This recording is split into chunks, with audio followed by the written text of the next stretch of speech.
Equine therapy, also referred to as equine-assisted therapy, is a form of therapy that involves interactions between patients and horses. Partaking in equine therapy can be very beneficial to communication skills and higher-order thinking, more specifically cognitive skills. Being able to manage information and value others is also an important aspect in this type of therapy. Equine therapy can be used to help a variety of patients that range from people having autism, Down syndrome, cerebral palsy, or troubled teens, parolees, veterans who are wounded or have PTSD, or even just couples that are having problems communicating in their relationship. Communication problems affect people of all ages, races, and sizes, and believe it or not, equine therapy is one of the best and most effective ways to develop a strong set of communication skills. Since horses are extremely sensitive beings, they can easily play off of one another's energies as well as the energy of the people around them. The nonverbal struggle of a person who finds it difficult to communicate can be quickly picked up by a horse, and they can sense the tension and stress of the person, and that stress, even if it's not spoken, can set off a horse's red flag. By teaching this to a person with difficulties communicating, he or she can begin to find ways to release negative energy in a positive way, allowing them to cleanse their energy of pent-up frustration around their horse as well as their friends, family, and coworkers.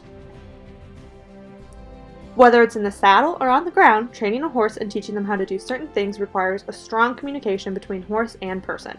You can't simply ask a horse to do something.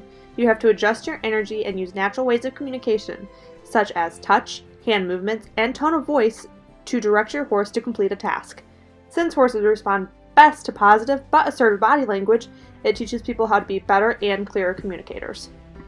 Higher order thinking, or cognitive skills, can be defined as the ability to distinguish among opinions, facts, inferences, or as the ability to identify underlying assumptions or to make informed judgments.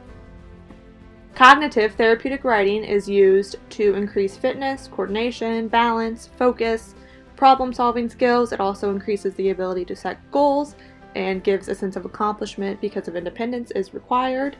It improves motor planning, following directions, and listening skills, and it also increases the attention span. Therapeutic riding is unique in that when using a horse, we are able to stimulate a three-dimensional movement, which is the same as someone walking. So when the horse walks, it rotates the rider's hips and spine. Riders learn how to balance and shift their weight and also learn the basic equilibrium responses, which all transfer to walking on the ground.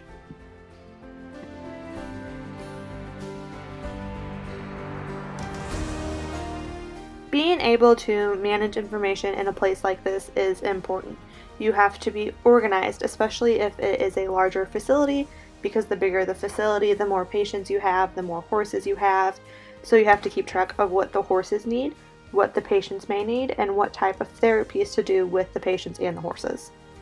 Valuing diversity is also an important aspect to this type of therapy. Since there is such a wide range of variety in patients, the therapists and volunteers have to be accepting of all races, ages, and sizes.